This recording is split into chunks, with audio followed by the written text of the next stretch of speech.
आप सबको मेरा नमस्कार। मंच पे मौजूद यशुदान भाई, गोपाल भाई, मनोज भाई, गुलाब जी और मीडिया के सभी साथीगण, सबसे पहले मैं आपको एक छोटा सा किस्सा सुनाना चाहता हूँ। आज सुबह सुबह मैं दिल्ली से अहमदाबाद आया। अहमदाबाद एयरपोर्ट से जब बाहर निकल रहा था तो एक कर्मचारी ने मुझे रोका। कहता है, सर सेल्फी खिंचवानी है आपके साथ। सो उन्होंने सेल्फी खिंचवाई। फिर मुझसे पूछा कैसे आना हुआ। मैंने कहा यशुदान जी आम आदमी पार्टी ज्वाइन कर रहे हैं। कहता है अच्छा। वो कहता है यशुदान तो गुजरात का केजरीवाल है। तो यशुदान जी, गुजरात की जनता आपको बहुत प्यार करती है, आपको हीरो के रूप में देखती है। गुजरात के लोगों ने आज़ादी के लड़ाई में बहुत अहम भूमिका निभाई। देश के सबसे बड़े नेता गुजरात की धरती ने दिए, और केवल नेता नहीं दिए, आम लोगों ने भी आज़ादी की लड़ाई में बड़ी बड़ी शहादतें और कुर्बानियां दी। देश आज़ाद हुआ, पूरा देश रियासतों में बटा हुआ था। फिर सरदार पटेल ने बीड़ा उठाया कि देश को एक करना है। रात दिन 24 घंटे मेहनत करके उन्होंने पूरे देश को इकट्ठा किया। उसके बाद क्या हुआ? पिछले 75 साल अधिकांश कांग्रेस और बीजेपी की सत्ता की कहानी है, और आज गुजरात की जो हालत है वो बीजेपी और कांग्रेस की सरकारों की कारस्तानी है। पिछले 27 साल से गुजरात में एक ही पार्टी की सरकार है, लेकिन पिछले 27 साल इन दोनों पार्टियों के गठजोड़ की कहानी है, दोनों पार्टियों की दोस्ती की कहानी है। कहते हैं, मुझे नहीं पता, आपको तो ज्यादा पता होगा, कि कांग्रेस बीजेपी की जेब में है। जब जब बीजेपी को जरूरत होती है तो माल कांग्रेस सप्लाई करती है। ऐसे कैसे चलेगा? गुजरात की कौन सुध लेगा? आज गुजरात के किसान आत्महत्या कर रहे हैं 75 साल के बाद। गुजरात के सरकारी स्कूलों की बुरी हालत है, गुजरात के सरकारी अस्पतालों की बुरी हालत है। गुजरात के व्यापारी डरे हुए हैं। डरने की क्या जरूरत है? अब तो देश आजाद हो गया, किसी की हिम्मत नहीं है। अभी कुछ साल पहले मेरा एक दौरा लगने वाला था। गुजरात का एक बहुत बड़ा चेंबर ऑफ कॉमर्स है, उन्होंने मुझे इनवाइट किया। ऐन वक्त पे गुजरात के अथॉरिटीज ने उन पे प्रेशर डाल के मेरा दौरा कैंसिल करा दिया। ये क्या बात हुई?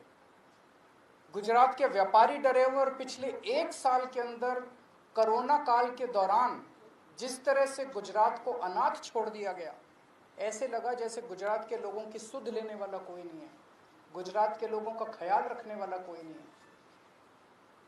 ऐसे हालात के अंदर यशुदान गढ़वी जी ने जो निर्णय लिया राजनीति में आने का, मैं यशुदान जी को तहे दिल से बहुत बहुत बधाई देता हूं। उनको क्या जरूरत पड़ी थी? जब किसी का करियर खत्म हो जाता है, जब किसी को कोई पूछने वाला नहीं होता, तब अगर कोई छोड़ छाड़ के राजनीति में आए तो समझ में आता है। लेकिन अगर कोई अपनी करियर की पीक पे अपने करियर को लात मार के राजनीति के अंदर आए तो वो गुजरात की जनता के लिए आ रहा है। पिछले कुछ सालों से यशुदान जी अपने टीवी चैनल के और अपने कार्यक्रम के जरिए एक एक आम गुजराती की आवाज बने हुए थे, उनकी आवाज उठाते थे। लोग उनके साथ अपने आप को रिलेट करते हैं। आज गुजरात का हर व्यक्ति यशुदान जी के साथ रिलेट करता है। लोगों को लगता है कि वो हमारी आवाज उठा रहे हैं, लेकिन सिस्टम के बाहर रह के आवाज उठा के समस्याओं का समाधान करवाने की अपनी एक सीमा है। सिस्टम के बाहर रह के हम नुक्स निकाल सकते हैं, शोर कर सकते हैं, आंदोलन कर सकते हैं, टीवी के ऊपर आवाज उठा सकते हैं, डिबेट कर सकते हैं, न्यूज में दिखा सकते हैं। लेकिन अगर सामने वाली सारी पार्टियां मिली हुई हों और उनको सुनने की जरूरत ही नहीं, अगर सामने वाली पार्टियां कहे जो करना है कर लो, हमें तो कोई परवाह नहीं है, तुम जितनी आवाज उठानी है उठा लो, हमें तो कोई परवाह नहीं है, चुनाव का नतीजा तो पता ही है, हमें तो जीतना ही है, तो फिर क्या करेगा कोई आदमी? तो इन्होंने तय किया कि अब सिस्टम के अंदर जाके, कीचड़ के अंदर उतर के कीचड़ को साफ करना पड़ेगा। मैं समझता हूं कि ये इनका बहुत बड़ा त्याग है। ये छोटी बात नहीं है कि अपने कैरियर के पीक के ऊपर, कैरियर के टॉप के ऊपर जब कोई आदमी बैठा और वो अपनी कैरियर को लात मार के अगर वो राजनीति में आया है, तो मैं समझता हूं कि उन्होंने बहुत बड़ा त्याग किया है।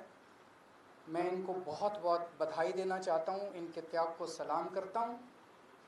और मैं समझता हूं कि जो आम गुजराती आज विकल्पहीन हो गया था, उसे लगता था कि विकल्प ही नहीं बचा गुजरात की राजनीति के अंदर, ये दोनों तो एक ही हैं, इनको वोट देना है, इनको वोट देना है, कोई फर्क नहीं पड़ता है, एक ही हैं ये दोनों। आज उनको एक सार्थक विकल्प मिला है। गुजरात के अंदर बैठा हुआ भी हर आदमी देख रहा है कि अगर दिल्ली के अंदर बिजली मुफ्त हो सकती है, 24 घंटे बिजली हो सकती है, तो गुजरात के अंदर बिजली इतनी महंगी क्यों है? गुजरात के अंदर बैठा हुआ आदमी देख रहा है कि अगर दिल्ली के अस्पताल 5 साल के अंदर इतने अच्छे हो सकते हैं, दिल्ली के स्कूल 5 साल के अंदर इतने अच्छे हो सकते हैं, तो 70 साल के अंदर गुजरात के स्कूल और अस्पताल अच्छे क्यों नहीं हुए? अब होंगे, अब बदलेगा गुजरात। अब यशुदान भाई ने जो बीड़ा उठाया है, मैं भगवान से प्रार्थना करता हूं, आज हम सब लोग मंदिर में बैठे हुए हैं, पवित्र स्थान पे बैठे हुए हैं, मैं भगवान से प्रार्थना करता हूं कि जो सपना, गुजरात के लोगों का सपना पूरा करने का जो यशुदान भाई ने संकल्प उठाया है, वो यशुदान भाई, गोपाल इटालिया जी, मनोज भाई, इनकी पूरी टीम गुजरात के 6 करोड़ लोगों के साथ मिलके अब सब मिलके गुजरात को बदलेंगे। बहुत बहुत शुक्रिया।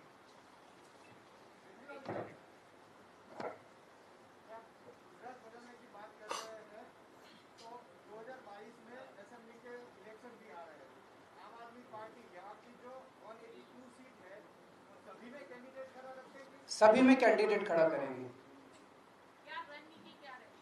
बताएंगे, अभी तो शुरुआत है। आज लोग मुद्दे जनता तय कर रही है। आज युवा बेरोजगार है, क्यों बेरोजगार है? आज गुजरात के युवाओं को रोजगार क्यों नहीं मिल रहा? रोजगार तो बात की बात है, युवाओं को कॉलेज में एडमिशन नहीं मिल रहा। कॉलेज तो बात की बात है, युवाओं को स्कूल के अंदर अच्छी शिक्षा नहीं मिल रही। आज किसान आत्महत्या 70 साल के बाद क्यों कर रहा है? आज आपने कोरोना काल के अंदर देखा कि सरकारी अस्पतालों का और डिस्पेंसरियों का क्या हाल था। आज गुजरात के स्कूल खराब क्यों हैं? गुजरात के व्यापारी नाराज क्यों हैं? कोई भी तबका आप उठा लीजिए, मोटे मोटे तौर पे गुजरात की राजनीति खराब है, क्योंकि ये दोनों पार्टियां मिली हुई हैं, दोनों ने तय कर लिया मिलके चुनाव लड़ेंगे। और जब दोनों मिलके चुनाव लड़ते हैं तो उनको जनता की सुनने की जरूरत ही नहीं है। वो कहते हैं जनता जाए भाड़ में, हमारी तो चुनाव का नतीजा तो तय है।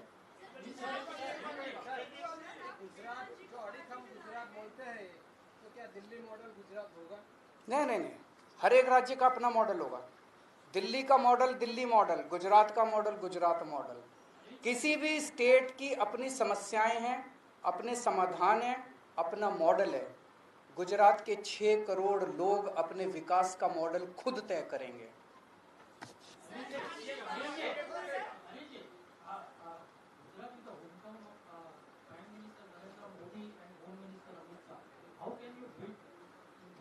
How can you? देखिए, मैं किसी इस वक्त नेता या उसके किसी का खिलाफत करने के लिए यहाँ नहीं आया। मैंने जनता के मुद्दों की बात की है। उन जनता, क्या आप मानते हैं कि आज गुजरात के युवा बेरोजगार हैं? आप मानते हैं? क्या आप मानते हैं कि अस्पतालों को सुधारने की ज़रूरत है? आप मानते हैं? क्या आप मानते हैं कि किसान आत्महत्या कर रहे हैं? आप मानते हैं? हमारी राजनीति जनता के मुद्दों से जुड़ी हुई है। हम किसी नेता के खिलाफ नहीं हैं, हम किसी पार्टी के खिलाफ नहीं हैं, हम जनता के विकास के लिए काम कर रहे हैं, हम भ्रष्टाचार के खिलाफ हैं। अभी गुजरात में दो आपकी पार्टी के साथ दो मुख्य थे, बाकी और वो पत्रकार ऐसे लगता है 2022 का इलेक्शन आप किसके चेहरे पर लड़ोगे? जनता के चेहरे पे लड़ेंगे। जनता तय करेगी, जनता हमारा चेहरा है। दिल्ली के 2 करोड़ लोगों ने मिलकर राजनीति बदली है, केजरीवाल ने राजनीति नहीं बदली। केजरीवाल तो छोटा सा आदमी है, मेरी कोई औकात नहीं है। 6-7 साल पहले तक केजरीवाल को कोई नहीं जानता था। दिल्ली के 2 करोड़ लोगों ने मिलकर तय किया कि अब इन दोनों पार्टियों को हराना और इस छोटी सी आम आदमी पार्टी को वोट देना। जनता ने आम आदमी पार्टी को वोट दिया और जनता ने राजनीति बदली। गुजरात के 6 करोड़ लोग अभी तक मजबूर थे, उनके पास विकल्प नहीं था। गुजरात के लोगों को तय करना है अब कि हमें राजनीति बदलनी है कि नहीं बदलनी है। Thank you.